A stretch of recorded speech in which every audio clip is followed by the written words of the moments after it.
For the very last time in this particular cycle, we are back with more NBA playoff coverage. And in this one, I will be covering Game 7 of the NBA Finals between the Pacers and the Thunder. One game, single elimination at this point. Both teams have literally been throwing punches at each other all series long.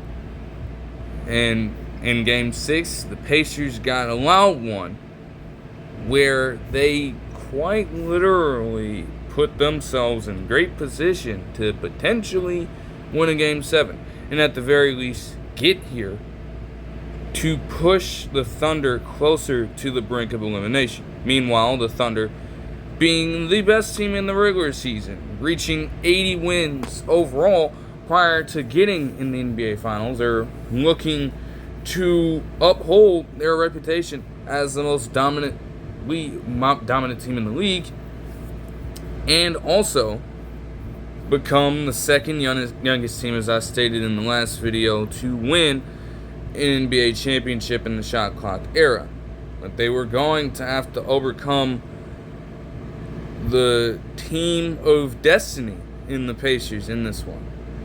And to get things started out, you knew that it would be a defensive slugfest to some capacity that wouldn't necessarily start off immediately for the entire team. But I will say for Chet Holmgren in his case, though he did have a slight defensive lapse on one of the first possessions in this game, you could tell that he was bound to bring the defensive presence that they have largely gotten from him in this series. It needed to be balanced out with better offensive play, but he was already working his ass off to get blocked shots, bring down defensive rebounds, and steal possessions away from that team, while also just being a great deterrent at the rim, to where other players, for the most part, weren't willing to get in the paint and test him. Andrew Nembhard was the lone exception, which scared me, because I'm just constantly looking at how Andrew Nembhard is attacking him, and I'm thinking to myself, there's no shot in hell that he should be going right at you. So I'm like, something's up with that. That was going to have to change if the Thunder wanted to make sure they could completely clamp up the Pacers in this one. Because one of your strongest defenders should not be getting hunted like that if you're in this situation. Now, granted, again, the Thunder were doing this to some extent in Game 5, but Nesmith was also getting sought out very early on, and he would respond by getting a block on Jalen Williams himself earlier on in the game. Both offenses were certainly trying to put forth their best formations and plays, and for a while in this stretch, you had them just going back and forth at each other. I mean, it was literally a 6-5 ball game. And then Tyrese Haliburton, in his second Game 7, decided that he was just going to start taking things over early. He damn near could not miss. Now, he was blocked on a drive by Shai Gilgeous-Alexander, but even with that, the fact that you have him looking for those kinds of shots this early on, he definitely understood the task at hand. And in a little bit of time, he would start playing up to the moment. On a string of possessions, he just gets very great looks from deep. And though earlier in the series he had been struggling to hit the 3 ball, in this stretch of time alone, he hit 3 damn 3-pointers for 9 quick points in the first quarter. By far his hottest start in the series, and his second hottest start in the playoffs. Obviously, he had the 15, 5, and 5 quarter en route to his 32, 10, and 15 ball game against the Knicks in the conference finals, but he had not gotten off to this kind of stretch at any one point, I should say, of this particular series. And especially in Oklahoma City, they had made it their mission to make him uncomfortable in that building. And yet, on the biggest stage, at the biggest moment of this series, you get 9 points like that. Just hitting shots from deep. He took one shot from the fucking logo, and then another shot, he just relocates off of an offensive rebound to get one as well. It was literally scorching hot, and it felt like they had no answer for him in that moment. Got out to an early 14-10 lead. 3-point shooting, when it came to how the Thunder were guarding it, they had obviously been getting killed by it, dating back to Game 6, ironically enough, but what had continued to work for them, what at least allowed them to keep pace with this team, was the fact that they continued to convert on backdoor cuts. The amount of times in this sequence and also later on in the game that the Pacers defense would just allow them to creep backdoor and get easy layups at the rim was ridiculous. But in this stretch, at least, Alex Caruso gave them an immediate counter with 2 straight 3-point shots of his own off the rip out of a timeout.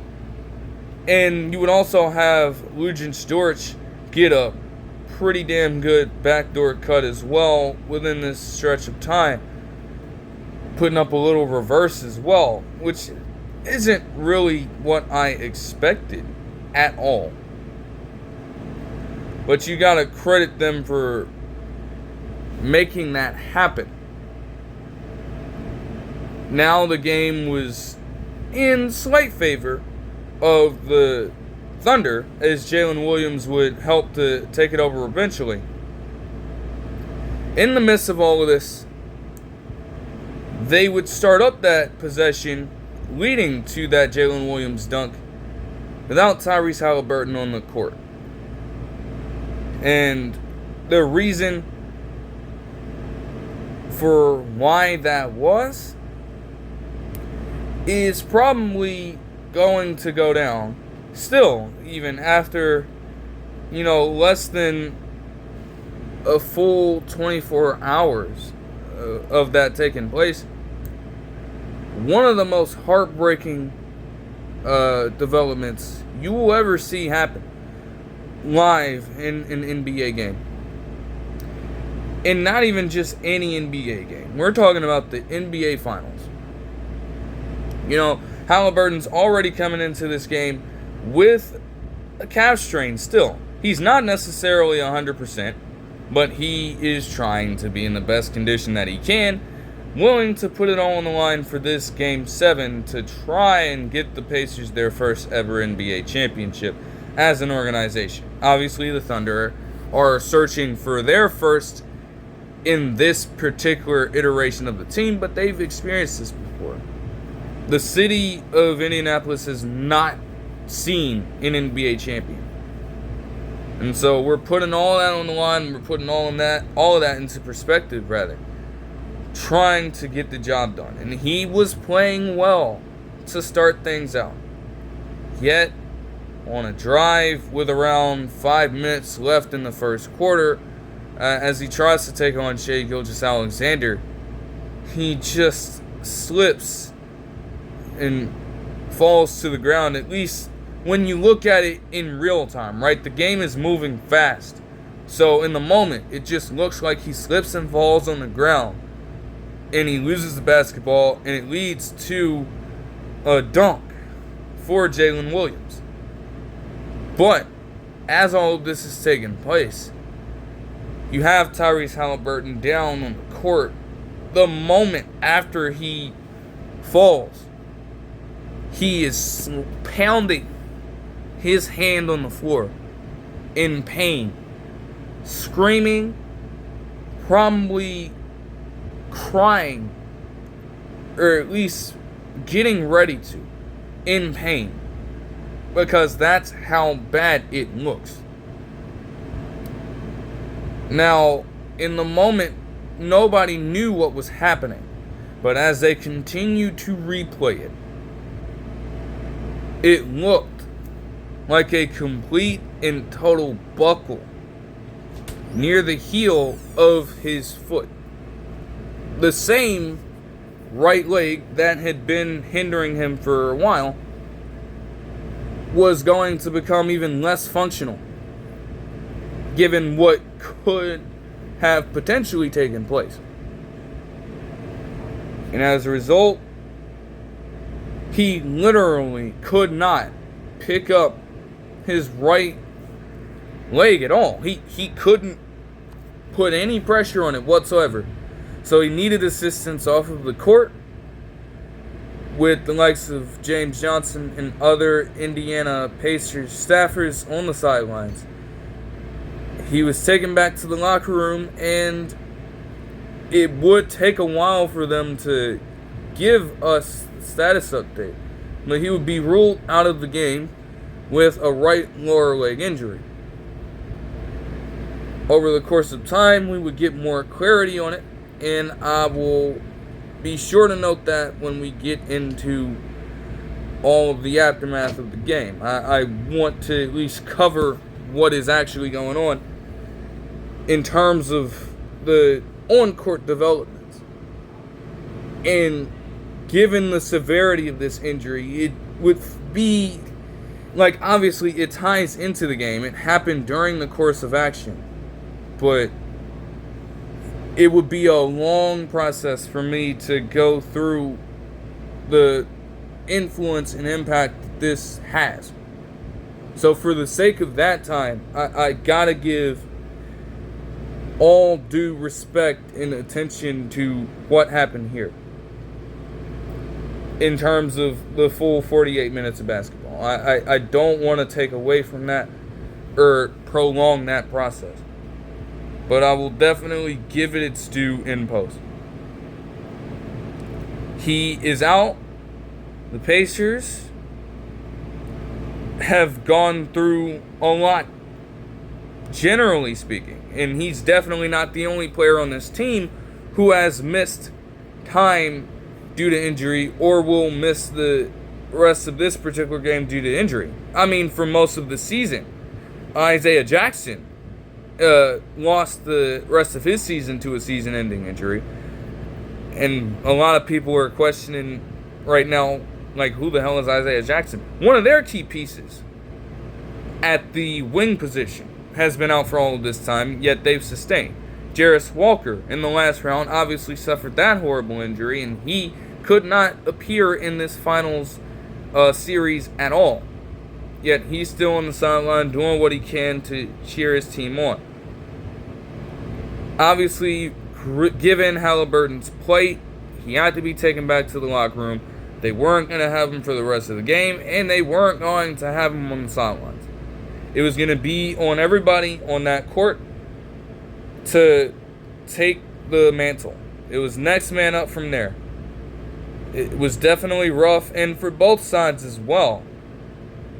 Because as multiple people have stated, you just don't want to see that kind of thing happen in the course of a game and in the course of a really good competition between two respectable squads.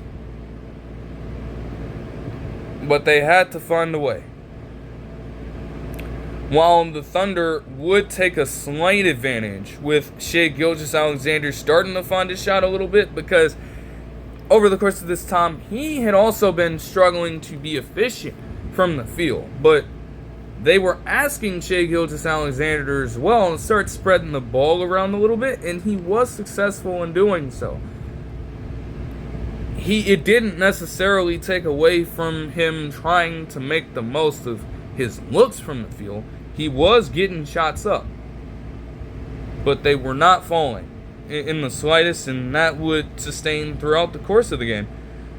But it didn't really hurt them all that much.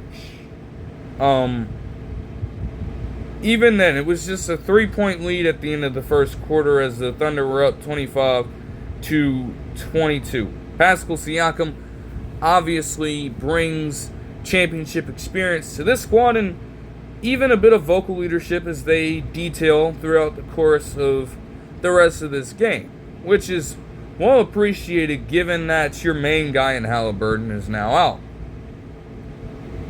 Who better than a player in Pascal Siakam who's been in a position like this before to try and see this team through? He was pretty good in terms of contributing as well. He had 7 first quarter points of his own. And in the second quarter, the Pacers did find themselves struggling still to account for these backdoor cuts. I mean, multiple possessions in a row just saw guys like Caruso and Hartenstein creep behind them for easy buckets. There was a situation where you had Hartenstein in a pick and roll get matched up on TJ McConnell down low. And while that didn't necessarily lead to an immediate bucket at the same time, that is not an optimal matchup you would want to have if you are the Pacers. TJ McConnell, with all due respect, is not going to stand a chance against Hartenstein physically in the paint. And you fall for that screen to get the matchup on. Like, there's just no way that can happen. Miles Turner as well is an individual we have to talk about, man, because there was also a sequence in this time where he gets a very great look on a severe mismatch down low. And he decides, for whatever reason, to pass it out to Benedict Mathurin for a contested three-point shot that turns into an air ball. Now, his defense was great, but as I'll detail in post, I just did not appreciate how he played offensively. He felt way too passive to me. And as a player who has an advantage at the center position, right, when it comes to the offensive skill set, there's just no way that you make yourself that much of a non-factor. And it gets even worse down the stretch of this game. But at the very least, guys like Aaron Nesmith continue to contribute well for them. And TJ McConnell started off his scoring with a layup as well to trim the lead back down to 3. It was a very slow and defensive second quarter as well, which again makes sense. You're not going to leave anything up to chance in terms of a Game 7. Although there were a few players who were able to slip through the cracks and get a few shots at a time, there wasn't anything seemingly consistent. Like, you had Dortch out here hustling for rebounds and things like that, making crazy three-point jumpers and then missing them in consecutive possessions. Shai Gilgeous-Alexander also continued to try to draw contact, but smartly enough, and especially when you look at how Andrew Nembhard was guarding him, he wasn't fouling for the fall bait. He played much more disciplined defense on him because it's tricky. You're trying to get as physical with Shai Gilgeous-Alexander as you can, but you're also not trying to give him any measure of space to make something happen. And while for the most part Andrew Nembhard was doing a much better job of that, where it limited SGA for a while, at the same time, Shai Gilgeous-Alexander is a great enough player to where he's going to get his. And with 24 seconds left in the second quarter, he actually got Andrew Nembhard with a really fucking good move. He exploited or attacked, essentially, his left kneecap because it was sticking out.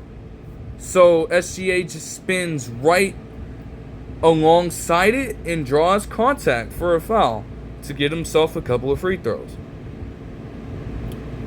While that did give the Thunder a very small lead. Once again, the Pacers were not going to back down at all. And with just a few seconds left in the quarter, you had Andrew Nembhard take yet another signature step-back jumper over Chet Holmgren for a three-pointer to give the Pacers a 1-point lead at halftime and also finish off a 9-2 run for the end of the second quarter. You know, the Pacers were just 24 minutes away from potentially winning their first. And this is despite being as shorthanded as they were. This just goes to show you that even if you have these teams that are super talented and just rife with superstar players, if you don't have resolve and resilience in situations like this, you're not truly going to get far. Because when it comes to these championship runs, skill and talent level will only take you so far. It's really about a battle of will at this point. And that's honestly what the Pacers were facing. They were facing multiple battles of will at this point. When you're looking at it from the perspective of trying to recover and recalibrate after this Haliburton injury, but also trying to do as much as you could to win this series and win your first title. A lot was certainly running through their minds, and yet they still had enough to take some form of momentum at the end of the half.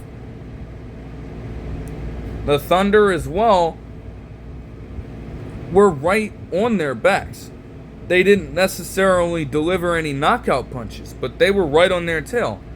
Shai Gilgeous-Alexander was definitely carrying the offensive weight, but I'm watching the halftime show and I'm saying Stephen A. Smith out here saying that nobody else is showing up.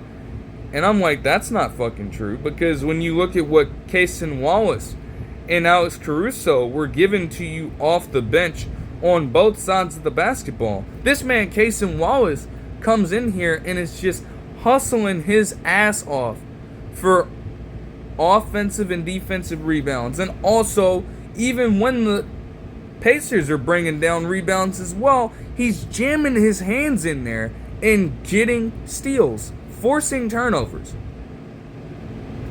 The turnovers, by the way, for the Pacers weren't necessarily as bad when it came to differential, but they started to creep up in that second quarter.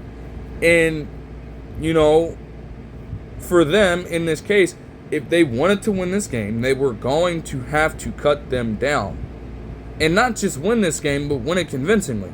You couldn't give the Thunder any chance of turning you over and going on a monster run. If that happened, it would be highly unlikely for them to get the job done in OKC. But again, to suggest that no one else at all was out there doing anything was just like, it's like, bruh, what are you talking about? Like, that had to be an exaggeration. Obviously, offensively, you want more help, and Jalen Williams was a center of attention when it came to that, because he did not have the most productive first half as well. So there was certainly going to be a lot of criticism thrown his way. And as multiple people were stating, you know, the Thunder were always going to be right in it with Shai Gilgeous-Alexander, but Jalen Williams was going to have to elevate his play in the second half if he wanted to help this team get over the hump as well and come back from this very short but potentially fatal deficit if things didn't turn around quickly. And it's safe to say that while other players would step it up, Jalen Williams did hear that noise. I mean, the Thunder, just off the rip, completely took it over. And the turnovers began. Let's just put it like this, one after another. The way in which these turnovers happened were just so demoralizing. Over the course of this entire quarter, the Thunder would convincingly win the third quarter. They had forced 7 turnovers in this quarter alone and got 18 points off of them, including an early and very tough layup from Jalen Williams as he's in transition, pushing the pace and trying to get a bucket at the rim. You have Neesmith on him, and you have Mathurin chasing him down from behind. He nearly gets the block, and he does get his hand on the ball. But Jalen Williams retains control of it and puts it back up for a layup in real time. Now again, as they looked at it in post, he apparently traveled because he came down on his foot once again. But still, that is a tough play to make. And that will push the lead up to 5 for them at around the 9:20 mark.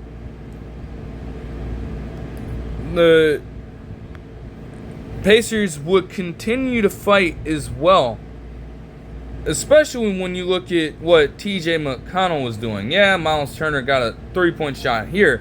They needed way more from him though. But Shai Gilgeous-Alexander would respond with one of his first 3-pointers in this game.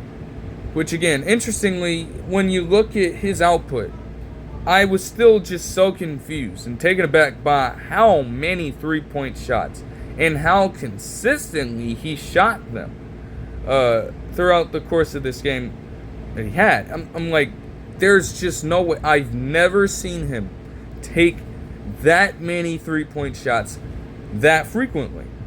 And it concerned me. That's when I felt that the Thunder were truly in trouble. And I mean, ironically enough, they had a lead that grew up to 9 after Jalen Williams made one of his own off of another Shai Gilgeous-Alexander assist.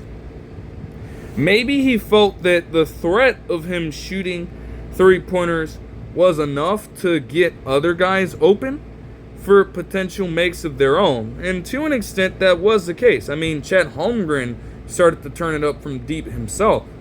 And he'd been struggling in this series largely. That has been well documented. But that turned around for him a little bit. And it was well appreciated in this one. Whereas you had the 3 in Shai Gilgeous-Alexander, Chet Holmgren, and Jalen Williams getting the job done for the Thunder with help from guys like Alex Caruso at any one point in time, or Eugen Storch, or Aaron Wiggins even, getting in the game and making things happen for them. Cason Wallace, of course, stepping in as well and doing all of what he's done. The Thunder were getting a complete and total effort from every single player on that court in this third quarter. And you felt it on both sides of the ball. Meanwhile, for the Pacers, for a stretch of time in this third quarter, especially when you got Pascal Siakam off of the court, right? Because most of this quarter would see him not play down the stretch. Obviously, you're trying to conserve Siakam with Haliburton being out for the fourth quarter. If it got close enough, you were going to have him come in at those moments and try to close out the game for you. So you needed your bench in at this point to alleviate some of that pressure. Little did we know that TJ McConnell was going to be the guy for the Pacers squad throughout the rest of this third quarter. Because for all of this time, he was literally the only one generating scoring opportunities and general scoring. He logged what would become, in this quarter alone, okay, 12 straight points. 12 points in the third quarter, and essentially 10 straight points of his own. It was like, there's just, it was amazing to watch. He was just making some of the toughest shots imaginable. Taking it to the rim and getting one over Chet Holmgren right in the restricted area. Getting tough elbow jumpers in the mid-range. Getting crafty layups past guys like Wallace and Alex Caruso. Tough bucket after tough bucket for him. And yet nobody else is doing anything. You had Obi Toppin and Aaron Nesmith on the court at the same time for a while, and Aaron Nesmith and Obi Toppin largely struggled in this game to hit their shots, which granted on some nights you're just not going to have it, but this was not a game in which you could afford to run out of that energy and efficiency. You couldn't afford it, especially when you had TJ McConnell doing all of what he did during this time. It just made things much worse than they already were. And they continued to give up some open shots, generally speaking, down the stretch of this quarter, to where you got an easy look for Isaiah Hartenstein with a few seconds left in the quarter to bring the lead up to 13 for them. And nobody else scored in that stretch of time. Matter of fact, McConnell scored his last bucket with 1:46 left in the game. And the Pacers would open up the fourth quarter sluggish as well, continuing to turn the ball over, and also just not getting contributions from anyone outside of TJ McConnell. It got to a point where they started double teaming and triple teaming him, trapping him at the top of the half court. And even that led to a turnover. But at that point, I can't really put blame on TJ McConnell for that. You have to consider what they were proverbially asking him to do. You're asking the smallest player on the court in TJ McConnell to be a consistent shot creator and scorer when that's not been a part of his game ever. He has consistently been a floor general, and especially with this team. Now, it is great to see him just take it to the rim on people like that and consistently get shots that way. But at the same time, he does not have a wide-ranging skill set, and he does not have the physical tools to stave off relentless pressure like the Thunder defense started to implement. It's fine to have him score that consistently, but you needed other people to take the pressure off and get him out in space to make those opportunities happen. Because it became predictable over time. And it was obvious. Nobody was doing anything at all. Literally, all of the points from that 6-minute mark came from just him and nobody else. So, of course, they were going to draw all of their attention, all of their focus over to him. And there was nothing he could do about it at that point. Now, he still got opportunities later on, but by that point, it might have been a little too late because this lead just continued to grow. Turnovers continued to hurt them, and Chet Holmgren continued to be a defensive pest in the paint. Again, the fact that Shai Gilgeous-Alexander came out and just fired up 3 after 3, again, scared me a little bit. Because, again, that's just not necessarily been a part of this game. But at the same time, they had the luxury to do so. Because this lead would grow to 22. Mind you, since that point in the third quarter, the Thunder would go on an overall 21-2 run.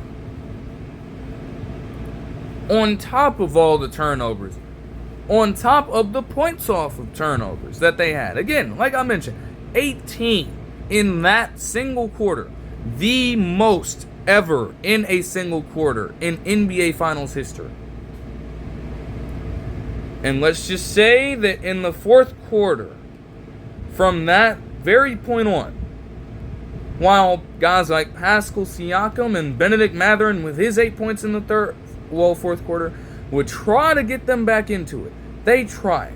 And you have to credit the Pacers for doing this. And I'll continue to do it. I'm probably going to repeat myself when I get to it in post.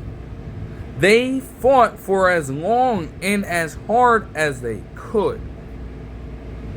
But when you look at this game, and you see that the Thunder, with a 103-91 victory, would become NBA champions for the first time in Oklahoma City. When you look at how the game transpired, obviously, things did not go as planned from nearly the very jump. They stuck it out. They had a lead. Everything, for the most part, was working in their favor. And to come out of halftime, that reckless with the basketball, and that turnover prone, they're going to look back in the days following this result to that stretch of time as the single greatest reason why they lost this game. Along with the fact that it was just TJ McConnell doing stuff out there. And, you know, it's just tough. But it was a great game given the circumstances. And it is a bittersweet ending, all things considered, to what was a very great series for just pure basketball. Because as I was watching the pregame, and as Malika Andrews put it nicely, like, this Game 7 is the greatest measuring stick. Don't nobody give a fuck about no goddamn market size. Don't nobody give a fuck about any of that shit in that moment. Because even with all that being said, even with all of the people that wanted to just downplay this series and shit on it before it even kicked into high gear, through it all of the blowouts, all of the injuries, all of the hard-fought games, getting down to the wire, testing your mettle constantly, all of that, you saw every single element of that in this series alone, and it got to the game of finality. The first Game 7 since 2016 to cap off a season that has been a very, very great one. In some cases, unexpected, and that's the beauty of basketball. That is the beauty of now having 7 consecutive new champions, different champions, in this time. Since the Warriors won back-to-back in 2017-2018. Parity is back. In a sense. Because when I look at it, to just look at this from the Thunder side to start out this discussion, right? They are built to sustain this level of production for a very, very, very long time. They've got all the current assets now, and they have the tools you would need to continue building a deep roster through the draft. With the amount of draft capital that they still possess after all these years. I'll get into the numbers. I'll get into what this means for some of the players on deck here. But my congratulations, and the thing that stands out to me the most, or the development, I should say, that stands out to me the most in this one, would center around Sam Presti. The best general manager in the fucking association for quite some time now. As stated by multiple people in the media space. And I would tend to agree. This entire journey, just to reach this pinnacle right here, started more than a decade ago when he became the general manager in 2008 for this new franchise. And obviously you had Kevin Durant, you had Russell Westbrook, you had James Harden at the time. To move on from James Harden in that time, and also Serge Ibaka in the months to follow, those two moves right there started a chain reaction of trades, of different acquisitions through other means, and different events. They obviously reached some highs by getting Paul George in free agency and having a season where he was top 3 in MVP voting. But they fell short. There have been major setbacks over this time. Kevin Durant missed most of, I think, the 2012-13 season with injury. Russell Westbrook missed multiple games in multiple seasons with injury after they reached the NBA Finals against the Heat. And yet they still had faith to try and give that iteration of the team a chance. Kevin Durant moves on to Golden State in free agency. You still build around Westbrook and you get back to some level of contention. That fails. And then you hit your lowest mark with an obscure rebuild. A very obscure rebuild that saw the Thunder become just an underwhelming team.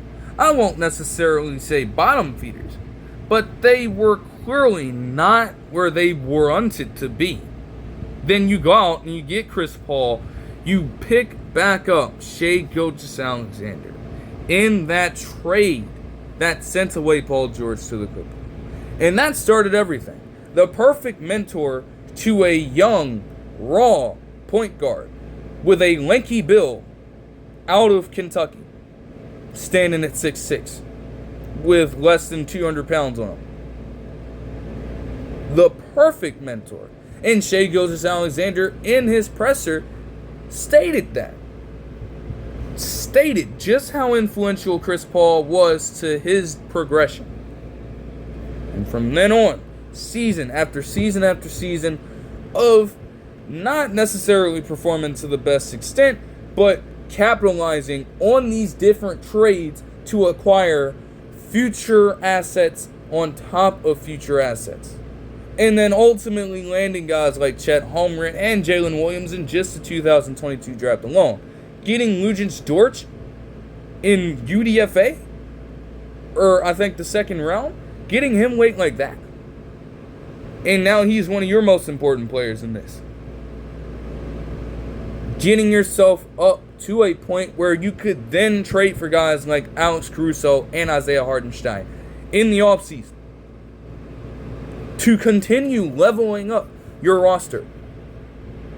When you recognize that, as constructed, with having guys like Alexei Pokusevski and other players of the sort, like Lindy Waters III even. Decent players, but not players that fit your timeline. To recognize that and move on from them in that way. And to get those returns. All of that. There were certainly some greater days and some rougher nights over the course of all of this. And yet again, that chain reaction, more than a decade ago, when most of these players were not even in the NBA at all. All of those moves have now led to him reaching the pinnacle, the promised land, and getting himself an NBA championship. After years of getting some of the best trades imaginable, or engineering some of the best trades imaginable, he was finally able to capitalize on it for the very first time. And looks as though this could continue. They are the second youngest team to reach this point.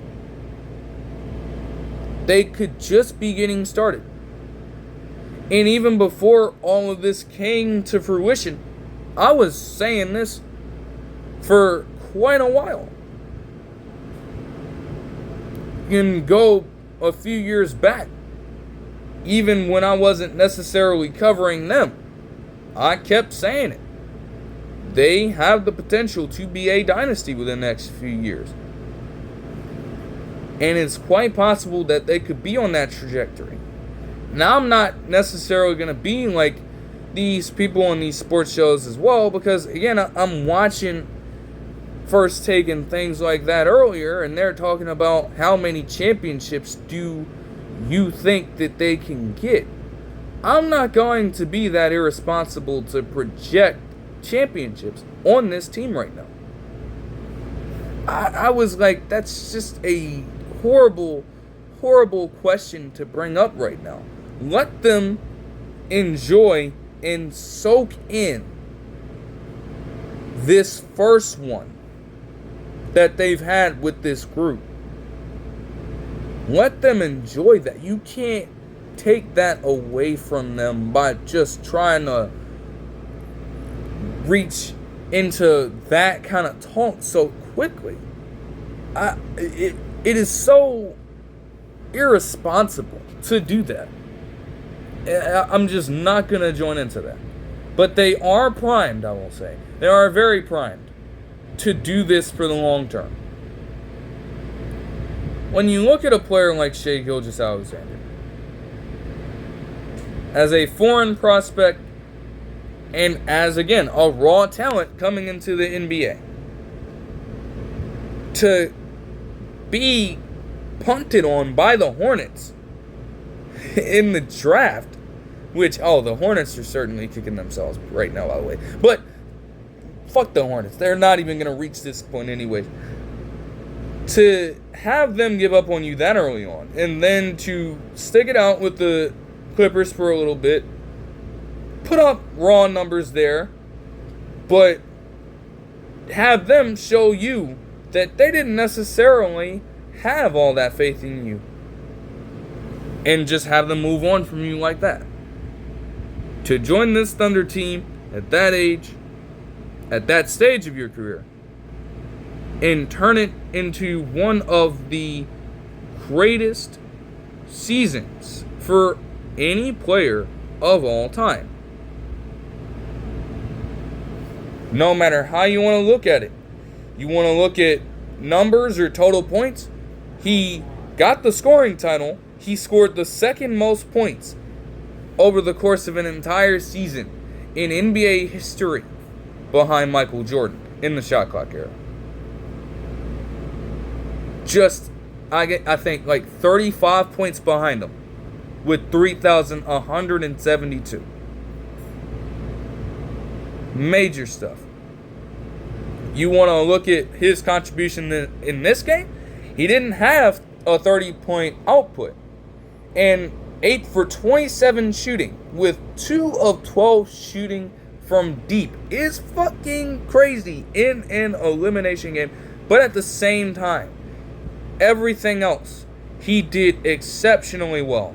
He got teammates involved for a career high 12 assists in the playoffs. He had 2 blocks in this game and also had a steal. Was a terror on the defensive side. I think at a point, the broadcast team mentioned that he gave up 29% shooting when he was a primary defender. That's exceptional. You want to talk about his overall season? He is the 4th player in NBA history to win regular season MVP, win the scoring title, and also win a Finals MVP in the same season, while also adding a Western Conference Finals MVP to that as well.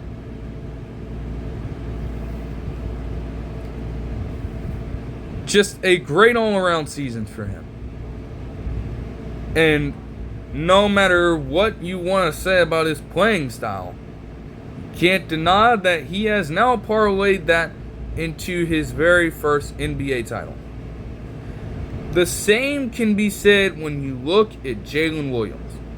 What a fucking year. Even with a few of his struggles in this series, he still came out of this averaging 23 points per game and also just putting up great numbers all around on very solid efficiency alongside Shai Gilgeous-Alexander. He had 20 points and 4 rebounds with 4 assists and 2 steals in this game. Again, 7 of 20 shooting from the field is not great, but it was just enough to get the victory. And when you look at Jalen Williams, a player who, coming out of Santa Clara prior to the NBA Combine, wasn't necessarily renowned as a top-end talent in the 22 draft. Then they work him out, and he has what many people consider to be one of the best displays, generally speaking, for a player in an NBA Combine appearance. Shoots up draft boards, still gets passed up on multiple occasions, and then you have the Thunder inevitably selecting him. He's consistently grown into a two-way force in this league, and it culminated in a great, damn near, I should say, breakout season for him.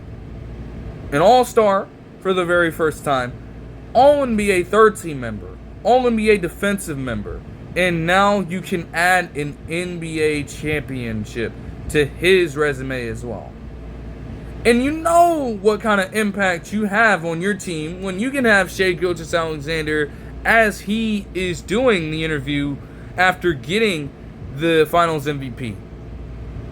To have him say that Jalen Williams is a once-in-a-lifetime player and that he'll share the MVP with him because it's just as much Jalen Williams' Finals MVP as it is his. No matter if you want to have people calling that corny or coming at SGA for that comment, at the same time, that just shows you the kind of work that Jalen Williams is probably putting in behind the scenes. He's a very solid player with high character as well as SGA. And it clearly shows if you are having someone go out to bat, go out of their way. Because let's be honest, Shai Gilgeous-Alexander doesn't really have to do that. But for him to just say that about him speaks volumes in many ways. So you have to give a major show of respect to him. And Chet Holmgren as well. definitely dealt with a lot of injuries this season and obviously missed a substantial amount of time to open up the year. Isaiah Hartenstein as well. But through it all, despite him not having the physical tools of a traditional big man, he has still grown into such a dominant force on the defensive end and a very solid offensive contributor. To the point where, even though we do like to talk about Victor Wembanyama, and rightfully so, it's not like it's a crime, but Chet Holmgren, for a good reason, is up there when it comes to how his defensive presence affects winning for his basketball team. Like, the Thunder were dominant, but they were certainly missing Chet Holmgren while he was out. And for him to return in spite of dealing with all this, putting up his finest performance in this NBA Finals, an 18-point and 8-rebound output with 5 blocks and a steal, on 6 of 8 shooting with a 3. All praise is due for him as well. Alex Caruso and Cason Wallace off the bench. We're talking about a player in Alex Caruso who is now a 2-time NBA champion. And Cason Wallace also being a young player in just his second year, being able to see it through with this team. Like I said, one of the players that was hustling his ass off in this game. And to recognize that, to play like that, while being that young, on the biggest stage, is yet another reason why you could see the Thunder prolonging this into something dynastic. The sentiments when it comes to that are warranted, all of them. Because you're showing this early on. Could you just imagine what might happen as these players continue to develop? Think about this. Shai's not in his prime. Shai Gilgeous-Alexander, after capping off one of the greatest overall seasons for any player all time, when you look at the numbers, when you look at what he's accomplished, he still has not reached the peak of his powers. Think about that. He is 26 years old. The prime of a typical NBA player is usually from 27 to 32. If he's doing this now, there is a greater chance that he can continue elevating his play. That's scary for the league. And when you look at it, you may consider Shai Gilgeous-Alexander to now be one of the faces of the league, and certainly the best player in the world right now, after securing this championship.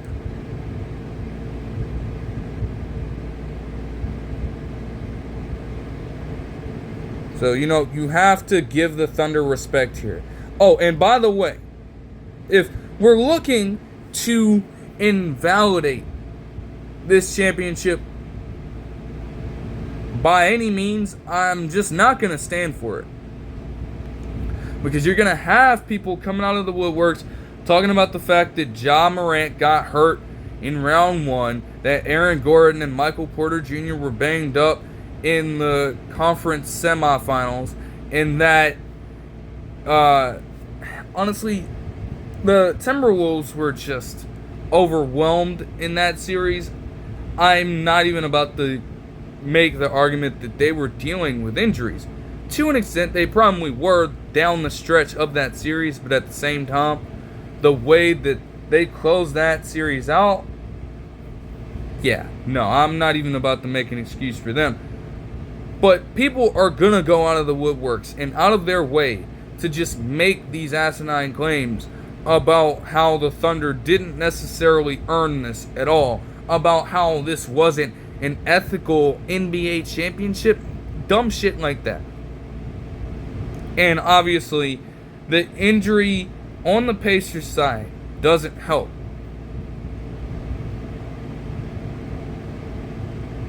I do agree that the complexion of this particular game would be greatly changed if Haliburton did not go down with that injury. I agree, and it's painful to see that happen this late in a cycle of the NBA season. But at the same time, you still have to play the team in front of you. The Thunder were still down in this game. They had to fight back and win this one. And they did it fair and square. You cannot miss out on good and pure basketball trying to create all these false narratives and trying to put all these guilt trips on people. No one person in that fucking arena could have done anything at all, anything about Tyrese Haliburton getting injured. Not only just getting injured, but the particular way that he got injured as well. No one has control over that. No one can do anything about that. So why are we holding that? Or for the people specifically that are trying to, why are we holding that against the Thunder? It's not right. It's not okay. And I'm not going to partake in that. That shit should be called out by people who see it. And I'm sure that that is being handled to an extent by different people in different mediums. But it's just reckless to do that. And I'm not going to stand for that. I will say that right now. To move on to the Pacers.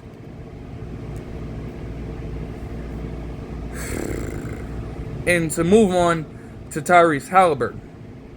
Because it had been made official just around an hour plus ago that Tyrese Haliburton went down with a right Achilles tendon tear.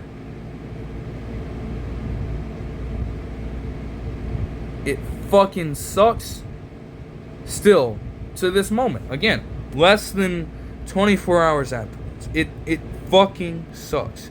It sucked in the moment. And it still just stings the heart now. I'm not even going to be able to get over it. It's just one of the more disheartening moments I've ever seen play out in an NBA game. And over the course of an NBA season. It is horrible. Like, he was playing so well to start out the game. And I was literally quoted as saying in the last video that he was due for something special in this particular matchup. He may have very well been on pace to do just that. Injuries are a part of the game. And again, there was nothing that could be done about it. It hurts. And I know the Pacers were feeling it as well. They fought hard. They did. They've been fighting hard all playoffs long. Just when you thought that they were going to be down and out of these games, they made a name for themselves by consistently fighting back and finding ways to win, showing the utmost resilience and the utmost fight, determination, perseverance, whatever word you want to use. They displayed it over the course of not just this season. They were 10-15 at some point in the regular season, and as the broadcast team brought up, they would have been the first team to be at least 5 games under 500 and still win an NBA championship if they would have gotten the job done. Mathematically speaking, as other people try to state, they did not belong here, and yet they found their way here anyways, because they believed in their damn selves. Pascal Siakam finishes off this playoff run with 16 straight 15-plus point ball games. And again, his vocal leadership during this time, unquestioned. No matter what happened in this one. Andrew Nembhard with 15 points and 5 rebounds and 6 assists in this closeout game on 4 of 10 shooting with 2 threes. TJ McConnell off the bench, giving them life with 16 points, 6 rebounds, and 3 assists of his own. 7 turnovers is high, but again, given how they played collectively, that's not surprising. So I don't have an issue with that. 24 points and 13 rebounds off the bench for Benedict Mathurin as well on 6 of 14 shooting. That third quarter killed everything for them in this one. But they were right on the cusp, right on the precipice of getting the job done. And they were all emotional. Every single one of them after the injury happened. They were all emotional. Every single one of them in the waning seconds of this game. Andrew Nembhard was crying. Aaron Nesmith found out of the ball game and kicked over the chair on the side in frustration, of course. Maybe with himself. But still, they panned the camera over to him. He's bawling in tears. I'm sure Pascal Siakam was emotional. I'm sure Miles Turner was emotional. But you know what all these guys do? Anyways, they shake hands. And they give the Thunder the space that they deserve to go on and celebrate this title anyways. It's still gonna hurt. And not just for the short term, but for a longer term as well. Because the road back to an NBA Finals, whether you win or lose, is hard. And while we do believe that the Thunder could be in dynastic territory, the Celtics in this current decade are the only team to make multiple finals appearances. And even then, it took them 2 years just to get back there. So you can imagine, whether you're as great of a team as the Thunder have been all season long, they are one of the most prolific teams, generally speaking. They had the most 10-point, 15-point, and 30-point wins. They had the highest margin of victory in this single season. And they had, I think, like the third most overall wins in any NBA season. And yet, there's still a chance that they don't return to this point next season. There's a chance they do not make it back here. The Pacers as well have the same thing going here. There's a greater chance, especially given the severity of this injury, that they don't get back here. It's tough. Because typically, with Achilles injuries, they can be season enders. And we've seen that in these playoffs alone. Damian Lillard, Jason Tatum, as well, prior to this, suffering the same thing. But they don't just affect you in the short term. They don't affect you for just that regular season. Even if they try to go for an expedited process in terms of getting this worked on, there's a chance that Tyrese Haliburton will miss the entirety of next season. Given how late this happened, these injuries usually take around a full year to heal from. And even then, when it comes to Achilles injuries, there is always the question of whether or not you will truly be the same. Haliburton is not a ball-dominant player, but he consistently moves around and at a high speed. I would hope that it doesn't happen, but there's a chance that that burst might be diminished a little bit, at least in the earliest point of return for him. Now, as he continues to ramp up in terms of general action, when it comes to workouts, when it comes to scrimmages and things like that, it can be regained. It is not a career ender like it usually could have been in decades past. But it is very rare that you see people return to peak physical form following Achilles injuries. There have been success stories, and there have been people who have been able to do it. Look no further than Kevin Durant, missing the entirety of that 2019 to 20 season with an Achilles tear. And he feels as though he's gotten even better since then.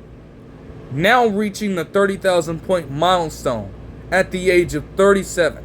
And we'll get to Kevin Durant in a second, by the way. But seriously, not to take away from the moment though. Like, there have been moments where this has happened. So it's just about getting a speedy recovery and efficient recovery from Tyrese Haliburton. But it's going to be hard to even contend next season. And bettors think the same thing. Sportsbooks think the same thing.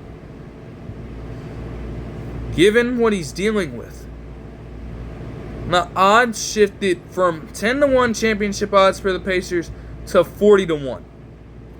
Single-handedly, with just his presence being lost for next season. And you'll still have people have the nerve to tell you that he's not a superstar.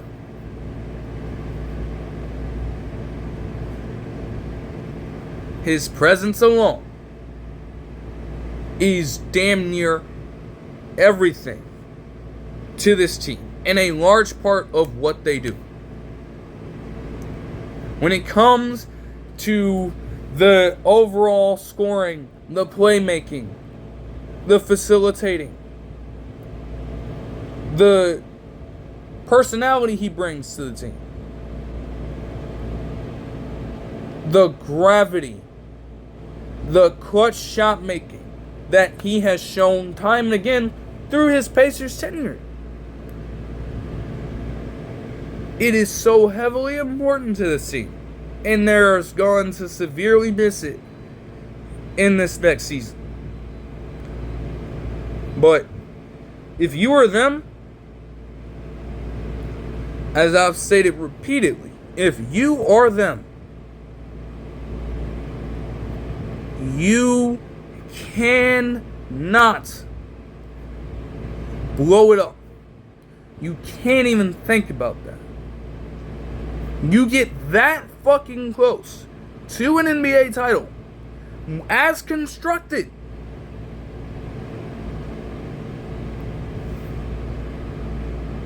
Injuries are tough. And again, I'm going to repeat myself. I agree. It could have been different if he was in the game. Very different. And you still got that damn close without him. You have to do as great of a job as you can in this offseason to keep this roster together. I beg. At the very most, some of the things that can happen would be that you pick up a backup center because Tony Bradley is barely a playable center. You may want to get another depth piece because James Johnson does effectively just take up a roster spot while not doing much for you. So it wouldn't hurt to get even deeper. And there is a chance that with him being a free agent, you might lose Miles Turner in free agency.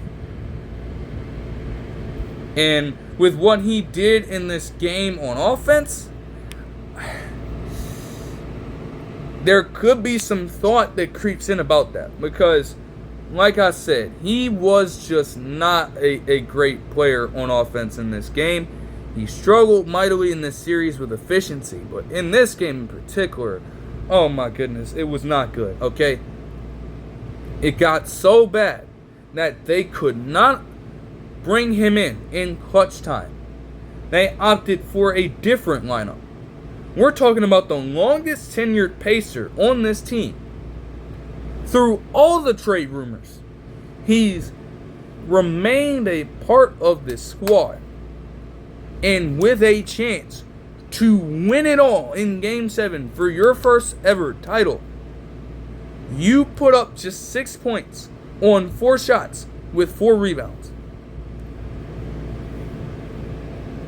Given how great of a big man that you can be, they are certainly expecting way more than that. But still, he brought tremendous defensive effort. So I'm not going to question that at all. He was certainly trying out there from an overall standpoint. But offensively, he left a little bit to be desired. Still, there is a world in which you could potentially bring him back if you so choose. If you lose him, though, that is probably the fullest extent of your potential losses here.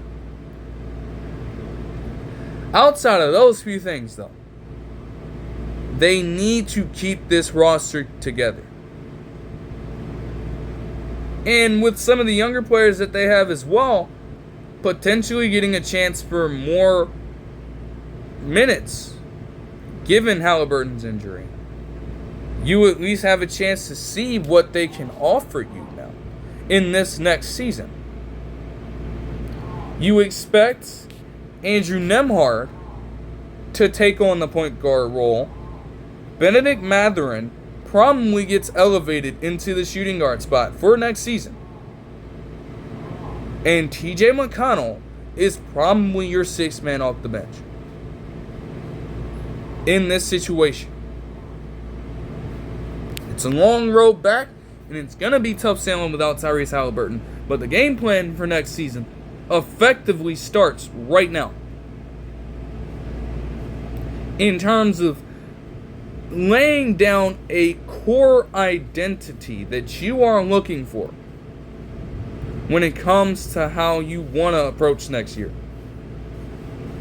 You would much rather figure that out right now than continue waiting. And I honestly have faith, given how they are constructed, that they will do so. Still, barring any craziness, given how they are constructed, and health permitting, this is not the last we have seen of the Pacers, and this is not the last we have seen of Tyrese Haliburton. And this is coming from a person who is a full-on Warriors fan. I have no ties to any of the remaining teams in the playoffs at this point after the second round. Yet, you have to appreciate what the Pacers did here. Like, yes, there were debates as well centering around I guess different players view the season as a failure if they don't win. Maybe internally, yes, but still, you can't tell me that the Pacers did not accomplish a whole hell of a lot throughout this postseason. And you can't tell me that Tyrese Haliburton did not ascend into one of the top players in the league in this postseason. Unfortunately, he'll be robbed of a regular season next year. And it hurt not just for the players on that court. You had multiple people tweeting out and reaching out about this. And ironically enough, the people who wanted to say that he was the most overrated player in the league, they're nowhere to be found now. Because you have direct competitors of Tyrese Haliburton coming out and giving him respect, praise, and well wishes. Donovan Mitchell, Josh Hart, all around the league, Damian Lillard, coming out, giving their respect to him.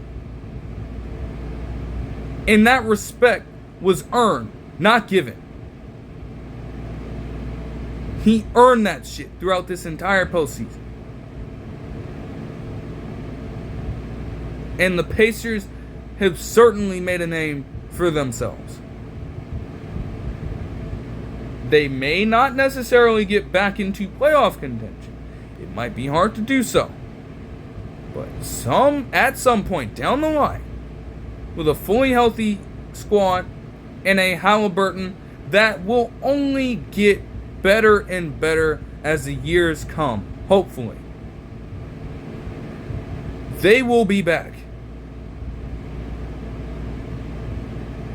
And with that being said, that will do it for the game action of this overall 24-25 NBA season. We still have other developments though. And the first one literally ended up taking place just a few hours before the final game. Yesterday afternoon, we got news that the Rockets traded for that bad man Kevin Durant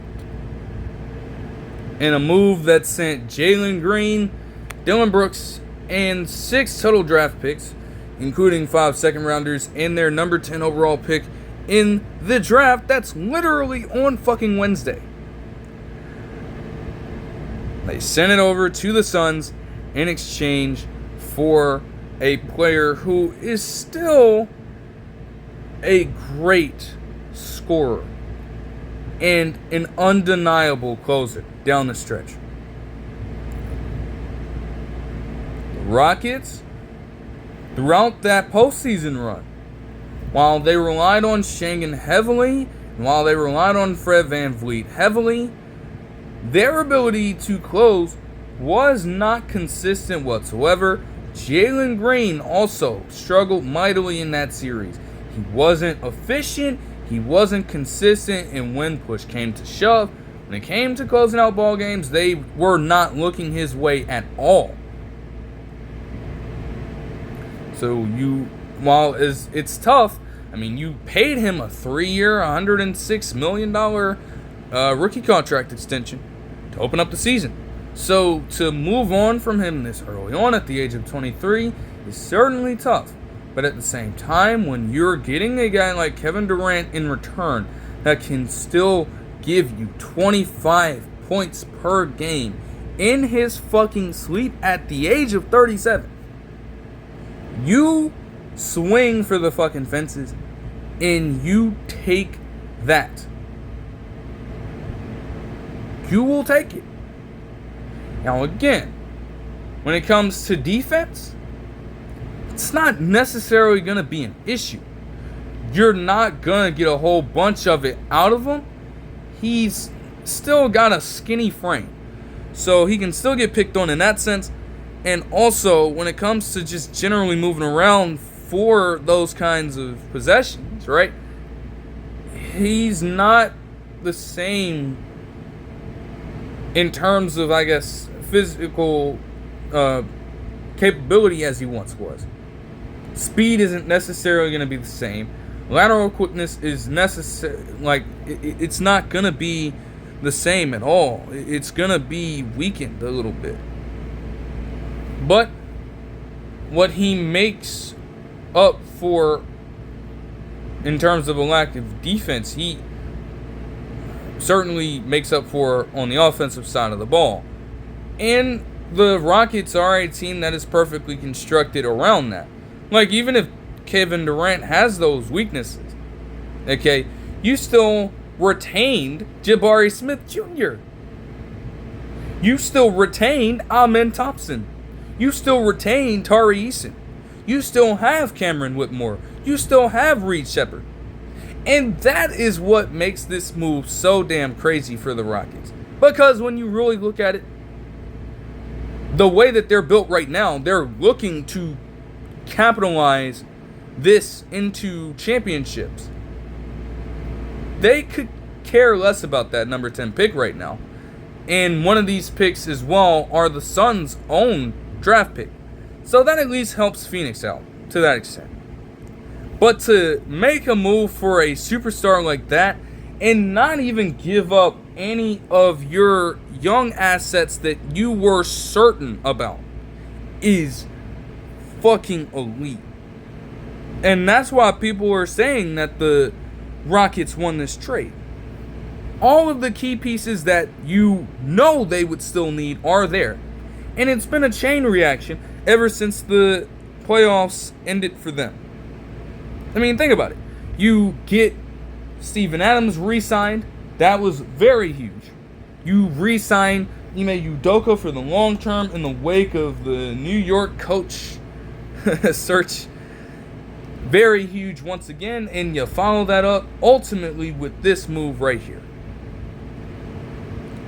Like I said, Fertitta, the general manager, and Rafael Stone and Ime Udoka were not going to leave anything up to chance. They were going to go all in for theirs. They are all on the same page when it comes to their vision, and we're seeing that play out right now. Kevin Durant will also get a chance as well to display his form of leadership. Do you know how much game all of those players, whether they're younger or they're older, I mean, hey, Kevin Durant and Steven Adams are teammates again. So that's pretty good. But, you know, they're going to learn so much from Kevin Durant. It's not even a fucking joke, bro. That mentorship is going to be insane. It's a matter of willingness, but I can see it already. Oh my goodness. And again, it just helps the Rockets for the long run. It makes them instant championship contenders. Their title odds improved after they made the move as well. And they've already got a good foundation. Again, they were a 52-30 ball club. Now you add a dangerous player like Kevin Durant into the mix, and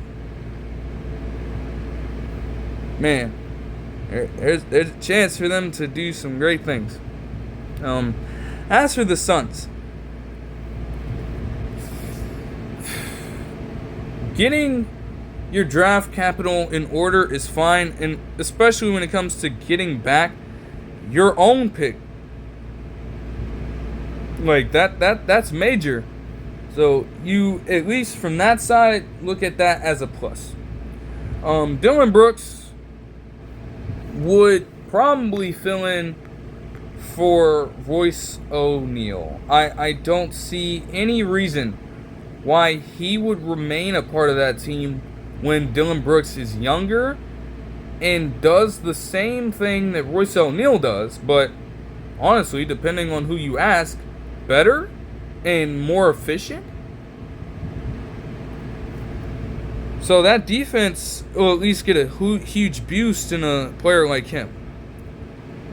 But my real confusion just comes with acquiring Jalen Green, because at that point, it quite literally creates a logjam at the shooting guard position for a Suns team that already possesses way too many offensive-minded players in virtually no person outside of Tyus Jones, if they choose to retain him, to distribute the fucking basketball. Like, Jalen Green, honestly, is a copy and paste of fucking Bradley Beal, per se, if we want to get really technical with this. Now, I'm not going to say he's putting up empty numbers, although for the first few years, he carved out some seasons where he had great scoring numbers and output for himself, but wasn't efficient at all, and it didn't lead to winning basketball. So in a sense, that could be true. But at the same time, his inconsistencies are glaring. When he's on, certainly one of the best young scorers the league has to offer, like Bradley Beal was once upon a time. But when he's awful, he's virtually unplayable, as Bradley Beal was for a long time, to the point where they literally demoted him to the bench during the regular season.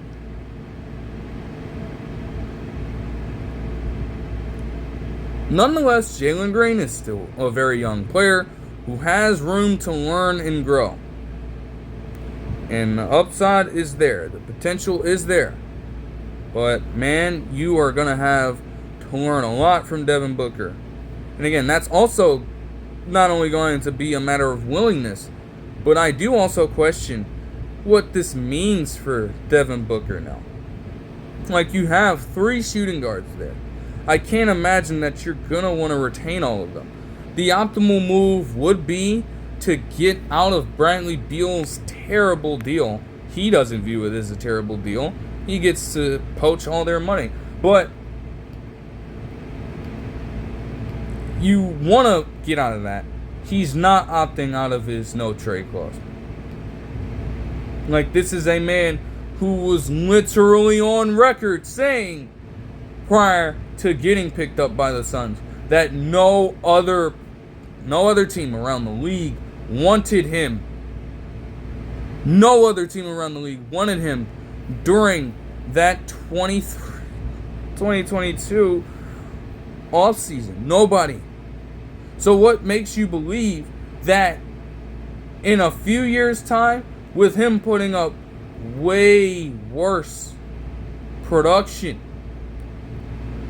with this team, with him being much older now, that they would decide to change course and get him now? It wouldn't happen. So he's not going anywhere. Your best bet, unfortunately, would be to at least explore what you could get in a hypothetical Devin Booker trade. Now, again, you've brought this on yourself. It is just a horrible notion to even think about trading away a player who is your franchise guy. But with a series of bad moves, this is the kind of result that you're bound to get. I don't think that they would want to move on from Devin Booker as well. That's the key thing. Like, people can just talk shit and stuff like that, but I really think, in my heart of hearts, they don't want to move on from Devin Booker. Yet, they might be left with no choice. At least see what's out there. See what his market value is. See if there's anything great that you can get back in return for him. And if not, then you keep him, you let him mentor Jalen Green, and I guess he would become the de facto point guard if Tyus Jones isn't brought back. Even though, again, while he can play make, it's not an optimal responsibility that he holds.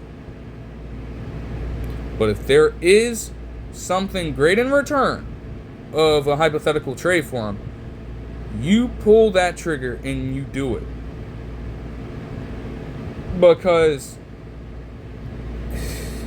just even with that being said,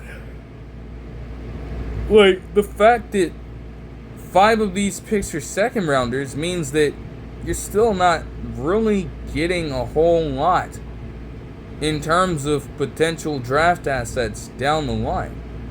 No matter how good or bad you are, they're going to remain second round picks.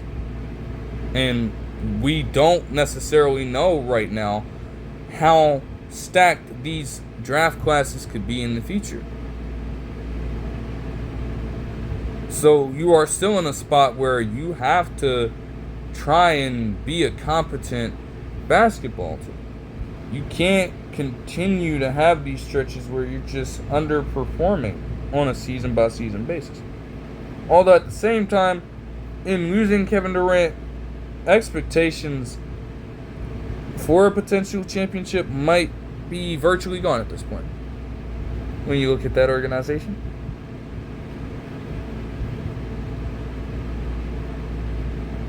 But yeah, it's a good move for the Rockets. For the Suns, it's really something that needs to be determined. I mean, a number of things could happen.